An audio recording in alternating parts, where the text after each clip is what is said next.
अर्धदग्ध अवस्था उद्धार मृत व्यक्ति परिचय मिला। गतकाली मयूरभंज जिला ठाकुरमुंडा थाना केन्दुजियाणी हाट पड़िया जड़े अजना व्यक्ति अर्धदग्ध मृतदेह मिलता। मृतकों परिचय मिली। मृतक होती ठाकुरमुंडा थाना जड़ीबिल गाँव भद्रु महांत। से सोमवार हाट को आसी घर को फेरी नथिले। मृत व्यक्ति को भाई चिन्हट करंजे एसडीपीओ सुब्रत कुमार सूचना देते। तेबे किओ कहीं भद्रु महांत को हत्या कर पोड़ीदेला तार तदंत जारी रही।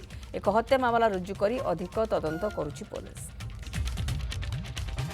आमर खबर पाइलु जे केन्दुजाणी हाटर भितर आड़क टिके सेठी गोटे अधापोड़ा मृत शरीर पड़ता खबर पाइलु। आमर प्रथमे चिन्हट हो पार नथिला।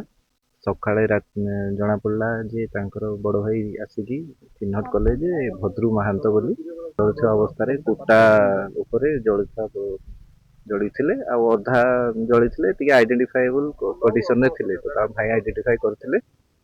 तापरे तांकर घर लोक समस्ते आसिले आमे पचराउचरा करिलु। एठी से काली मद हाट थिला तो मद भी एठी खाइथिले। मद चाकना सब खाइथिले।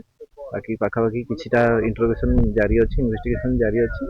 फॉर द टाइमिंग हमर पोस्टमार्टम पई इन्क्वेस्ट करी पोस्टमार्टम पई बॉडी पठै देइ।